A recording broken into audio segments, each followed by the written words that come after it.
The Law of One, Book 1, Part 19, Session 10, continued. Questioner: while an entity is incarnate in this third density at this time, he may either learn unconsciously without knowing what he is learning, or he may learn after he is consciously aware that he is learning in the ways of the Law of One. By the second way of learning consciously, it is possible for the entity to greatly accelerate his growth. Is this correct? I am Ra. This is correct. Questioner: then although many entities are not consciously aware of it, what they really desire is to accelerate their growth, and it is their job to discover this while they are incarnate. Is it correct that they can accelerate their growth much more while in third density than in between incarnations of this density? I am Ra. This is correct. We shall attempt to speak upon this concept. The Law of One has as one of its primal distortions the free will distortion. Thus, each entity is free to accept, reject, or ignore the mind-body-spirit complexes about it and ignore the creation itself. There are many among your social memory complex distortion who, at this time-space, engage daily, as you would put it, in the working upon the Law of One in one of its primal distortions, that is, the ways of love. However, if this same entity, being biased from the depths of its mind-body-spirit complex towards love-light, were then to accept the responsibility for each moment of the time-space accumulation of present moments available to it, such an entity can empower its progress in much the same way as we described the empowering of the call of your social complex distortion to the Confederation. Questioner: could you state this in a little different way? How you empower this call? I am Ra. We understand you to speak now of our previous information. The call begins with 1. This call is equal to infinity and is not, as you would say, counted. It is the cornerstone. The second call is added. The third call empowers or doubles the second, and so forth, each additional calling doubling or granting power to all the preceding calls. Thus, the call of many of your peoples is many, many-powered, and overwhelmingly heard to the infinite reaches of the one creation.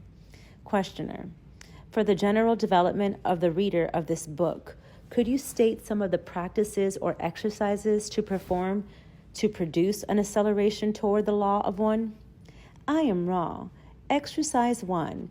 This is the most nearly centered and usable within your illusion complex. The moment contains love. That is the lesson goal of this illusion or density. The exercise is to consciously see that love in awareness and understanding distortions. The first attempt is the cornerstone. Upon this choosing rests the remainder of the life experience of an entity. The second, seeking of love within the moment, begins the addition. The third, seeking, empowers the second. The fourth, powering or doubling the third. As with the previous type of empowerment, there will be some loss of power due to the flaws within the seeking in the distortion of insincerity. However, the conscious statement of self to self of the desire to seek love is so central an act of will that, as before, the loss of power due to this friction is inconsequential. Exercise 2. The universe is one being. When a mind-body-spirit complex views another mind-body-spirit complex, see the Creator. This is a helpful exercise. Exercise 3. Gaze within a mirror. See the Creator. Exercise 4. Gaze at the creation which lies about the mind-body-spirit complex of each entity. See the Creator. The foundation or prerequisite of these exercises is a predilection towards what may be called meditation, contemplation, or prayer. With this attitude, the exercises can be processed.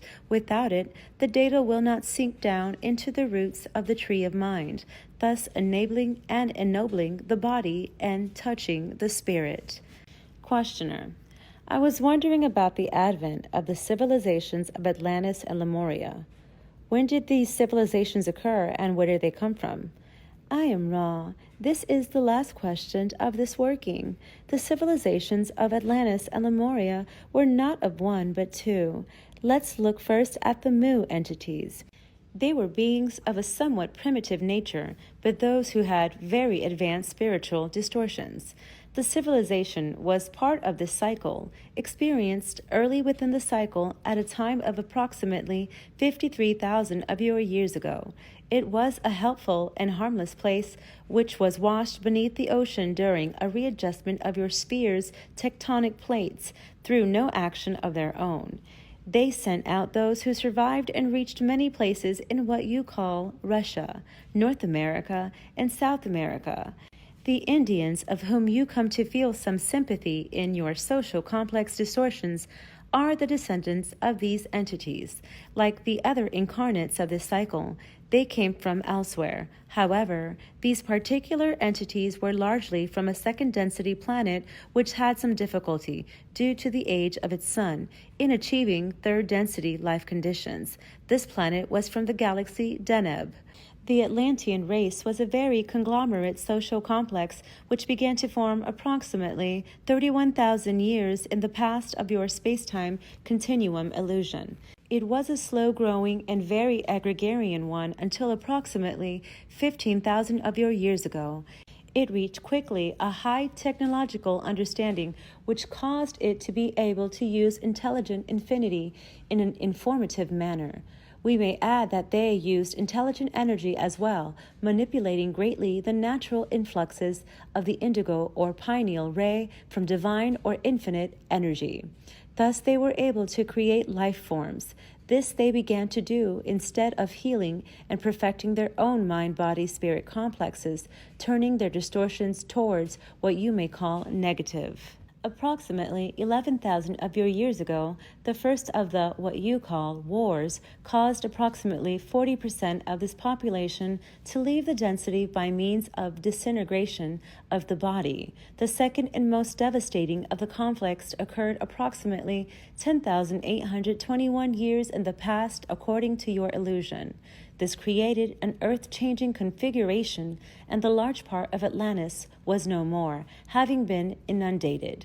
3 of the positively oriented of the Atlantean groups left this geographical locus before the devastation, placing themselves in the mountain areas of what you call Tibet, what you call Peru, and what you call Turkey. Do you have any brief questions before we close this meeting? Questioner. Only one, other than what we can do to make the instrument more comfortable. I would like to have your definition of galaxy, the word galaxy as you have used it. I am Ra.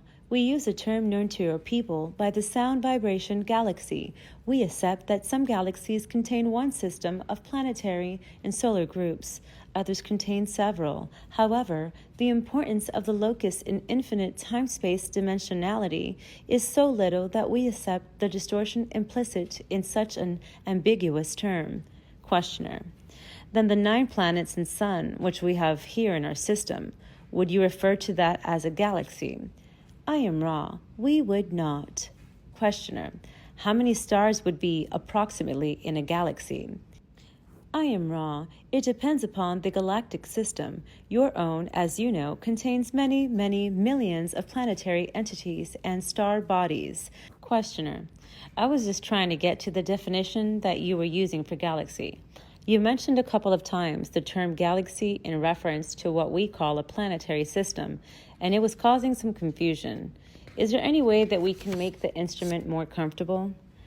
I am Ra. This instrument could be made somewhat more comfortable if more support were given to the body complex. Other than this, we can only repeat the request to carefully align the symbols used to facilitate this instrument's balance. Our contact is narrow-banded, and thus the influx brought in with us must be precise. I am Ra. I leave you in the love and the light of the one infinite Creator.